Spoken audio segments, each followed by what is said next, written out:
क्या आपके भी हर कार्य में विघ्न बाधाएं रुकावटें आ रही हैं? काम बनते बनते बिगड़ जाते हैं? समस्याओं परेशानियों ने आपको चारों तरफ से जकड़ लिया है? तो ये साधना सिर्फ आपके लिए है।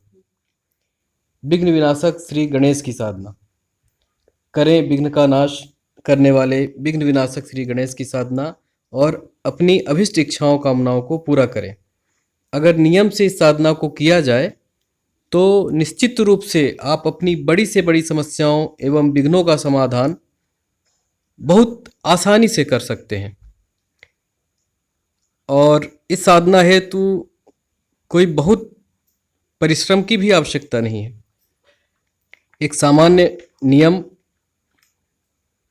है इस साधना का, जो मैं आपको आगे बता रहा हूं। क्या करना है? सबसे पहले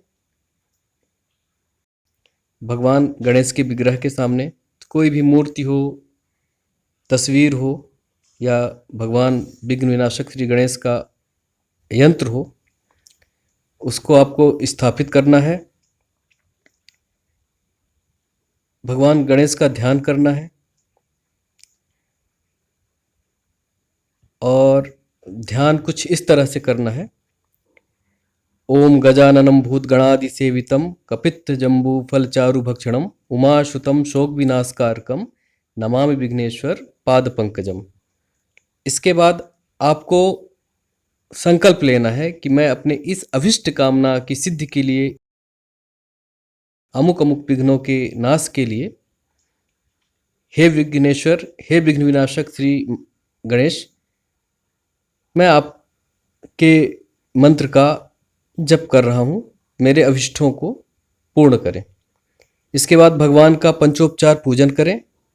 पंचोपचार पूजन में मुख्य 5 चीज़ें होती हैं। मतलब भगवान को स्नान करवा दीजिए। अगर फोटो है तो कुशा से जल छिड़क दीजिए। चंदन, कुमकुम या सिंदूर अर्पित कर दीजिए।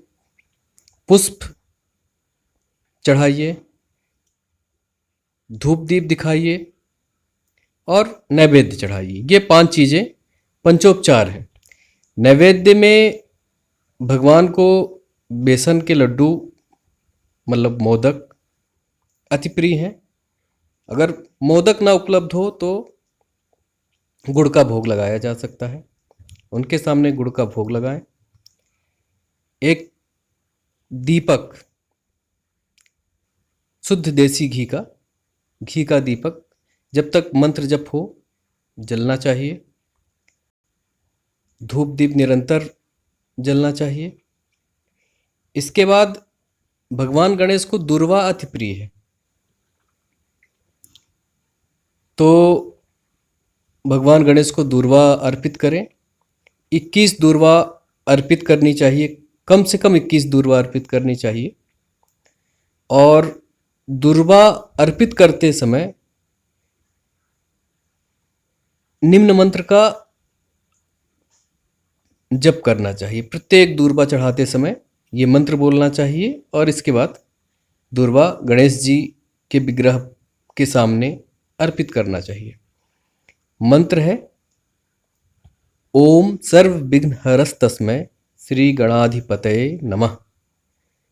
मैं एक बार फिर दोहरा रहा हूं। ओम सर्व विघ्न हरस्तस्मै श्री गणाधिपतये नमः। इस मंत्र को उच्चारित करते हुए एक एक दूर्वा भगवान के श्री विग्रह पर अर्पित करना है। इसके बाद आपको मंत्र का जप करना है। मूल मंत्र का, जो विघ्न विनाशक श्री गणेश का मंत्र है, उस मंत्र की 3 माला, कम से कम 3 माला आपको जप करना है। जप 21 दिन कम से कम करना है। जप का समय अगर सुबह का हो, मतलब 8 से 10 के बीच, 10 के अंदर का हो सुबह का, तो बहुत अच्छा है। मंत्र जप उपांश होना चाहिए।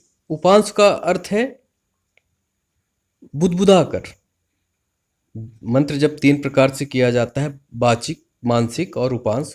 वाचिक में हम मंत्र का उच्चारण सस्वर करते हैं, मानसिक में मन ही मन मंत्र का जप किया जाता है, और उपांश में मध्यम स्वर में, मतलब हमारे कान को ही सुनाई दे इतना मंद स्वर उच्चारण होना चाहिए। फिर आती है माला। इस साधना में आपको या तो रक्त चंदन की माला हो, अथवा रुद्राक्ष की माला हो, या हकीक की माला हो, लाल हकीक। इन मालाओं का आप प्रयोग कर सकते हैं। जप दिशा पूर्व या उत्तर दिशा की होनी चाहिए, मतलब जब आप पूजा करें तो आपका मुख या तो पूर्व दिशा की ओर हो अथवा उत्तर दिशा की ओर हो। आसन लाल ऊनी आसन सर्वोत्तम है। लाल कंबल का भी प्रयोग किया जा सकता है। ये सामान्य विधान है। और अब मैं आपको मूल मंत्र बता देता हूं, जिसका आपको 3 माला जप करना है। मंत्र है ओम गम गौम गणपते विघ्न विनाशिने स्वाहा। मंत्र मैं फिर एक बार उच्चारित कर रहा हूं, ओम गम गौम गणपते विघ्न विनाशिने स्वाहा। इस मंत्र का आपको 3 माला प्रतिदिन 21 दिन तक जप करना है। प्रतिदिन जप के बाद आपको जप का समर्पण करना है। जप समर्पण का अर्थ है कि हम जो भी जप कर रहे हैं वो भगवान को अर्पित कर रहे हैं। तो जैसे जप आपका समाप्त हो, आप दाहिने हाथ में एक आचमनी जल लें और एतत् जप कर्म श्री विघ्नेश्वर अर्पण मस्तु, श्री विघ्नेश्वर प्रियंताम न मम, यह कहकर गणेश जी के सामने जल छोड़ दें। जल छोड़ने के बाद प्रार्थना कर लें ईश्वर से कि वो आपकी समस्त कामनाओं को पूरा करे। और अगर हो सके तो आप इस प्रार्थना मंत्र को भी बोल सकते हैं। मंत्र है विघ्नेश्वराय वरदाय सुरप्रियाय लंबोदराय सकलाय जगद्धिताय नागाननाय श्रुति यज्ञ विभूषिताय गौरी सुताय गणनाथ नमो नमस्ते। एक बार और बोले देता हूं, विघ्नेश्वराय वरदाय सुरप्रियाय लंबोदराय सकलाय जगद्धिताय नागाननाय श्रुति यज्ञ विभूषिताय गौरी सुताय गणनाथ नमो नमस्ते। ये प्रार्थना करने के बाद आपकी पूजा संपूर्ण होती है। और ये क्रम आपको इस दिन तक निरंतर करना है।